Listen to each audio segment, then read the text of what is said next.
I want to see more movies.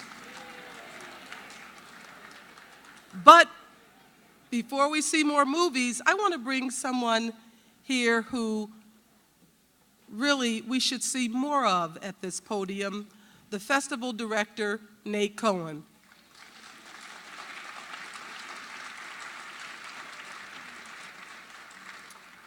I think you have an announcement. Oh, yeah, I have an announcement. Tomorrow morning, if tomorrow is Saturday, at 9:30, Barry Allen, who's a special guest at the festival this year, he was the film preservationist and archivist at Paramount Pictures for a very long time. And he's going to hold a workshop tomorrow morning on the lower level of the Hyatt on film preservation and restoration. So those of you who are interested in that topic and want to learn more about it, this is a tremendous opportunity to learn about that from somebody who really knows. So if you can, please come out for that. And I see someone in the audience who is usually up in the projection booth. Will you please say hello to our projectionist, James Bond.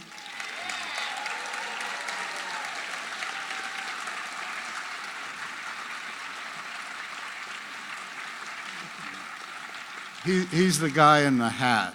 Okay. Shaken, not stirred. And also, streaming last night, the trailers that we're showing before each movie, one was done by Shatterglass. I think the one we used today was by Shatterglass guys. And one was done by our far-flung correspondent, Michael Mirasol, who has moved to Australia. So say hello to Michael Mirasol.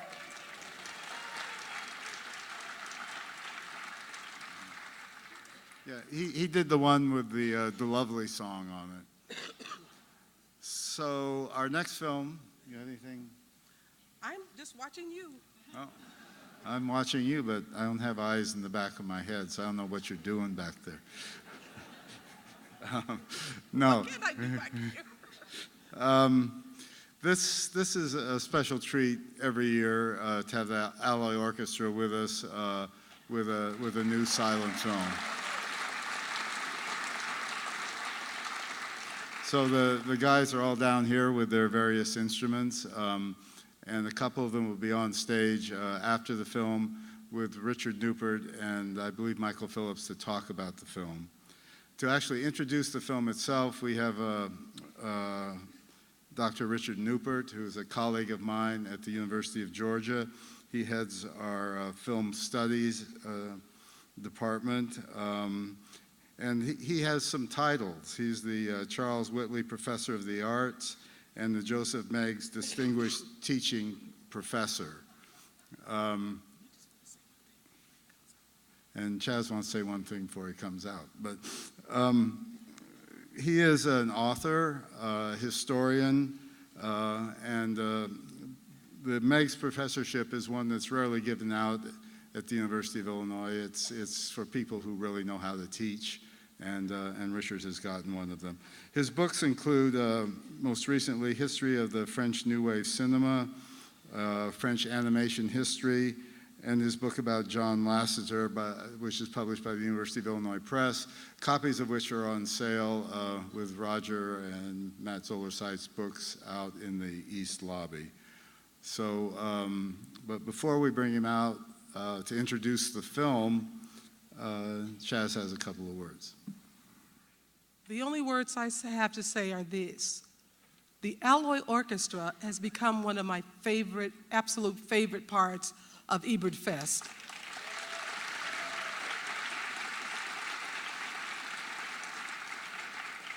And it occurred to me that we always call them just the Alloy Orchestra, which that's their collective name.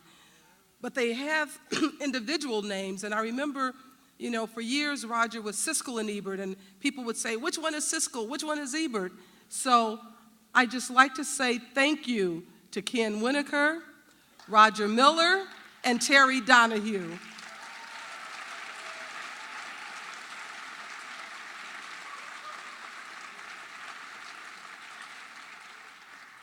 And now, please help us welcome Professor Newport. Thank you very much. Thank you. I'm thrilled to be back. It's always great to play the Palace here, and also especially with these guys. I had the honor to see the show already at Telluride last fall. It is stunning.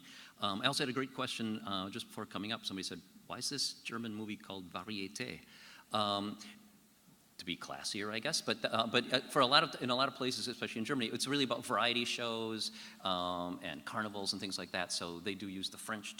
Did come out with a French title and played all through most of Europe with the Varieté or Variety as the title.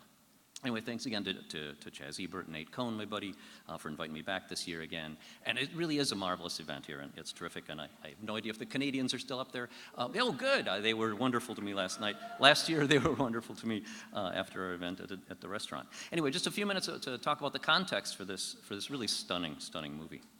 Well, as you can imagine, after World War I, all of Europe was in turmoil, but especially Germany.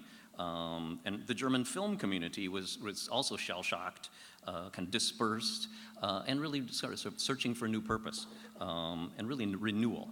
And what's interesting is that in Germany at the time, they started the rebuild of German film industry, lots of distracting escapist kind of genre films and things like that.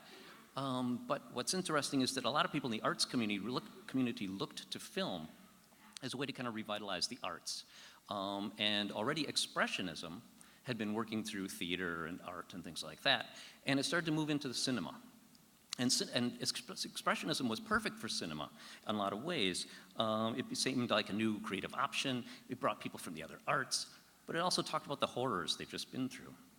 So in Expressionism, you get stories about characters who are tormented, have paranoia, anxiety.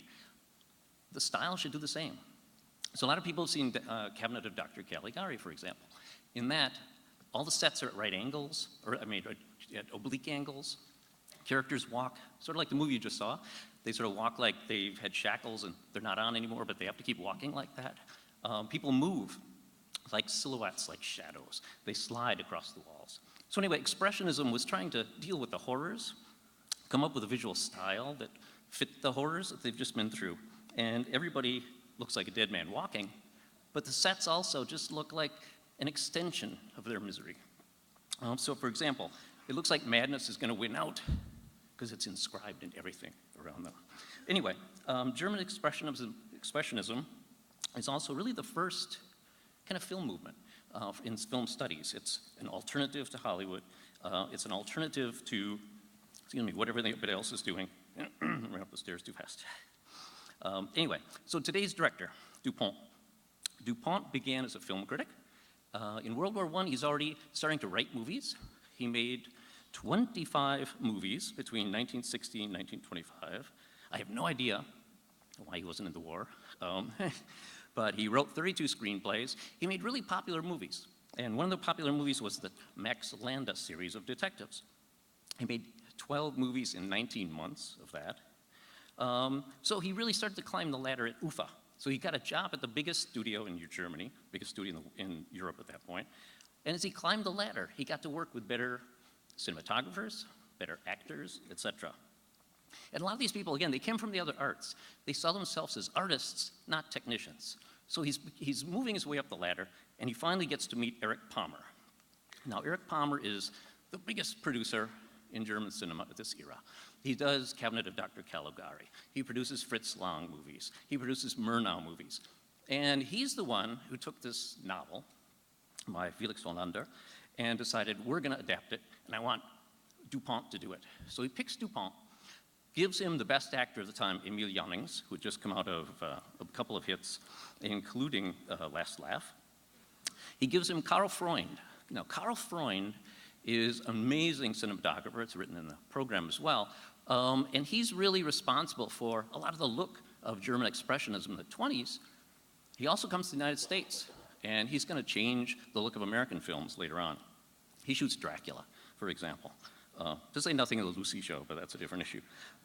So anyway, it's really Palmer. It's the producer who's going to bring the talent together, give this opportunity to Dupont, and it becomes an A-list film, Varieté, and a huge international hit. All over it's not only big in Europe, it's huge in America. And Variety, the American trade magazine says, Variety, the trade magazine says, Varieté, the movie, is beginning a flood of German films and German filmmakers. So its success was such that Hollywood started to hire Germans, including Freund, to come over and remake American cinema. Another contemporary reviewer says, Variety is burning its way across American screens. So there's a sense that Variety is, on one hand, an alien, exotic movie coming to America. It's also going to really change how Americans start to make movies too. So we suddenly start to move our camera around more. We start to have more dream sequences. It's got a famous flashback sequence, in fact, that's a lot like Caligari. It's going to be a movie told in flashback as well. So you've got Emil Jannings is going to start this movie. He's in prison. He doesn't want to tell his story. How do you tell your story from a narrator who's a character who doesn't want to talk? So he kind of backs into it. And one of the great things about the reviews at the time was they said, Jannings acts with his back. And they start to notice all the way through the movie, watch how often he turns his back to you. Excuse me. Might disappear a second. He's introduced as the number of a prisoner, just like the movie we just saw, number 28. And as number 28, he's going to say, I don't want to tell my story. He doesn't want to talk. Anyway, as we get into the movie, nobody's going to know who he is. We suddenly say, it happened in the carnival. Once you get to the carnival, there's these two guys trying to get people into their tents. The guy who has the woman's show, it's sort of these tired, exotic dancers, that's going to be our main character. So he backs into the movie. There's no one to even know unless you know Jannings' back, who he is. So it's a very strange way of getting us into the movie as we go. Anyway, just a couple quick things about it. The actress enters the movie very differently. I've got a review here. Bertha Marie, the main character, the femme fatale, she first appears as a forehead, then as eyes, and then like a sunrise, her whole face appears. So there's a real difference about how he's going to appear in the movie and how she's going to appear in the movie.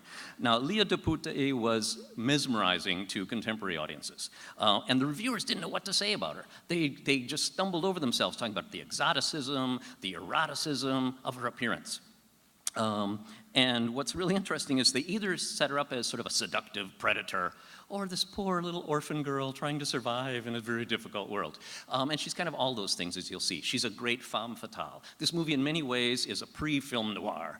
It's told in flashback by a doomed main character who's already in prison, so you know it's not going to end really well. You've got this woman who's going to just drive everybody else nuts. But what's really famous about the film is, in fact, the cinematography.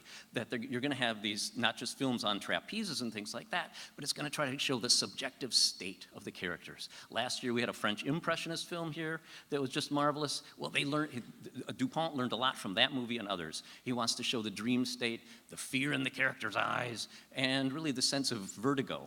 So whether it's a scene where somebody's just standing like a statue, trying to make a decision about which woman to follow, or whether he's up in the trapeze and suddenly has a moment of vertigo, and then as you'll see, there are going to be some shots that Alfred Hitchcock is going to copy years later in Spellbound with a bunch of eyeballs. It's really a stunning, stunning cinematic experience. So just to wrap up, Dupont, this was his biggest hit ever. It made his reputation. But the big problem was he was always known as a one masterpiece director. He made other great movies, Piccadilly, Moulin Rouge, other movies about love triangles and entertainment settings. But in general, this was always his one hit. It kind of haunted him the rest of his career. And that wild, crazy cinematography you'll see kind of ended with the coming of sound because we had to have big, heavy electric cameras. So it's really a sign of its times. It's European art cinema mixed all together in a great, great melodrama, and it's really fun. And to see it with these guys playing is marvelous. So have a great show. We'll talk afterwards, and thanks much.